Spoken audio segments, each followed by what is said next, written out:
First, I just wanted to acknowledge we have Councillor Book Savage from Division 1 from Moreton Bay Regional Council, who's also the chair of the Living Coast Coastal Hazard Adaptation Strategy, which I'll call CHAS from now on, of our project steering group. Also have a project newsletter for the MBRC CHAS on the information table just at the entry and exit there if you are interested in that. Also, just wanted to thank Gary. He's covered off on a lot of the technical issues that all councils are going through in the development of their CHAS. So I'll just quickly give you a project summary of how we're delivering our CHAS, some of the background of some of the planning scheme issues that we've had to overcome in the development of our CHAS in the Moreton Bay region. And we'll also cover off on the stakeholder engagement and communication approach, and sharing some of our early findings from the project, as well as our project next steps. So CHAS, as Gary pointed out, is an 8-phase risk assessment process for the Moreton Bay region. We've been in phases 1, 2 and 3, which is undertaking quite a large stakeholder engagement exercise at the start of our project, carrying out technical scoping studies, as well as identifying those areas of coastal hazards now and into the future. This year for us, we are working through identifying the key assets that are potentially impacted, as well as undertaking a risk assessment of those assets. And we hope to commence work on phase 6, identifying potential adaptation options. So our refreshed approach to the CHAS has included a distribution of our project newsletter, which is the one on the table out the back there, of over 120,000 properties within our study area. The study area represents the area of coastal influences in the Moreton Bay region, which is generally from the Bruce Highway east to the coastline, from the southernmost point of our region to the northernmost point. So I just wanted to kind of cover off on what were some of the key issues in trying to tackle this type of work in the Moreton Bay region.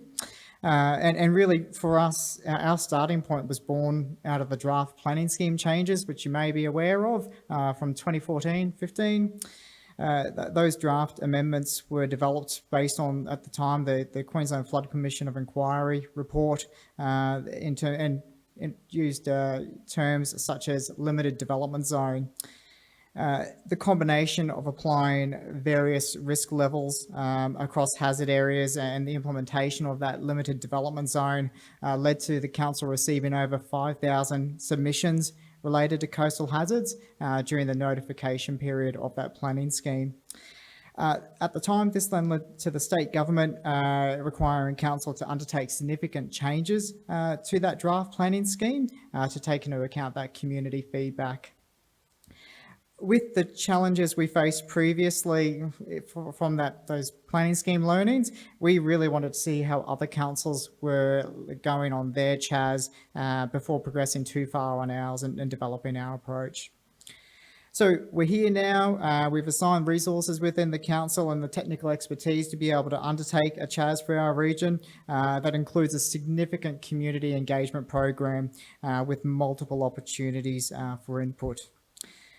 We didn't necessarily want to rush the community through the CHAS process, and not that other councils have been doing that, but we understood that we needed to spend significant time working with the community just to get to the starting point to do a CHAS. So with the help of the community, we plan to prepare a CHAS for the Moreton Bay region over the next 3 years. So just some highlights so far. We've had 10 community information sessions. Those last 2 sessions on this last Saturday, we had over 150 people attend those 2 drop-in information sessions. In terms of the engagement activities that we're undertaking, we have a community values survey, which I've got some more information on in a tick. We've got pop-up information sessions, as well as direct stakeholder meetings across the region. We're also forming a community reference group, like most councils undertaking a CHAS, and we'll be rolling out a series of community workshops with communities that are more engaged and more exposed to coastal hazards. So in terms of the community values survey that we're undertaking at the moment to guide the development of our CHAS, at the time of developing this presentation, that was 710 survey participants. That's well over 800 this week, which is great. Our survey is still in a draft stage, still in progress, which is closing in a couple of weeks' time on the 7th of March. We've asked a company called Voconic to host that for us. It's a team of social scientists, which I look forward to them absolutely pulling this data apart and explaining what it means for different communities across this region. One of the positives about having Voconic deliver this, host this survey for us, is that we're able to link basically our daily completions of that survey with the engagement activities that we're having, and we can consistently see peaks between whether it's a community information session, a social media push, or us reaching out directly to large stakeholder groups completing that survey. We're really happy with the progress of that survey and the completions. Just to show some of the preliminary results, and I want to stress that this is still draft survey data. That survey is still underway. We asked survey participants to score between a 1 to 5, 1 being low, 5 being high, the importance of attributes to beaches and our seaside spots. So really trying to understand what do they value within those areas. So what this graph shows is an average score, which is the mean score on the right-hand side, versus your response breakdown, the 1 through 5. And overwhelmingly, preserving scenic amenity and preserving natural ecosystems has rated incredibly highly, which is probably not a surprise and consistent, I'd say, with quite a lot of other councils undertaking a CHAS. Whilst this is only a small snapshot into what those values represent, we do have the ability through this to look at this data by suburb, as well as different types of demographics and people completing the survey, distance from where they live from the coastline, how much they frequent it, etc. Participants were also asked to select the ways that they engage with the coastline within the Moreton Bay region. Probably unsurprisingly, predominantly using the coastline for sport and recreational opportunities, opportunities to connect with nature, especially with the Pumicestone Passage, and also seeking tourism opportunities. Participants also ranked 4 options for managing coastal change in order of preference.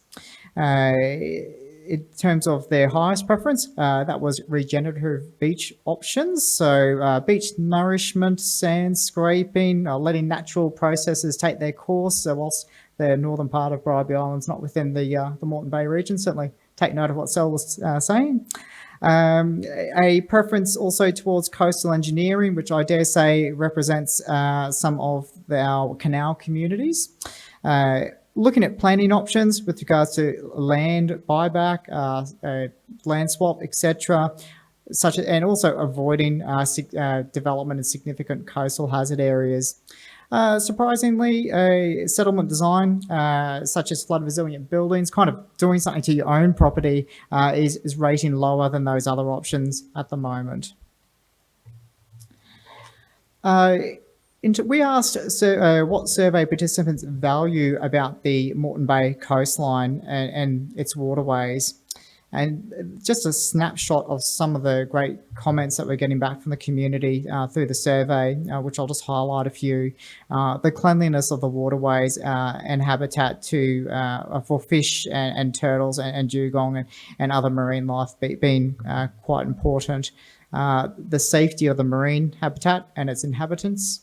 And from a social perspective, friendly locals mean I feel safe walking or running, ease of access to the coastline, clean environments, and the scenic qualities of the Pumice Channel / passage.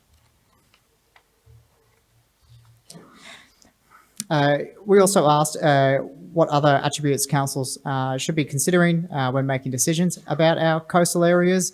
Really continue encouraging council to prioritise environmental issues, consider how the Moreton Bay region can carve out its unique identity. Quite interestingly, picked this one out for the purposes of this conference, closing the Pumice Passage from the Bribie Bridge for 1 month a year to help fish breeding. So closing the bridge waterways north, and no high rise anywhere on the coastal regions, which will continue to come out through our chats. Just very briefly at the end, a summary of our activities to date. We've now had 10 drop-in information sessions for our CHAS with over 300 attendees, which we're really happy with, really excited about. A lot of promotion for that. To the other extreme of door knocking a community to ensure that they're aware of this project, should they actually want to participate in it.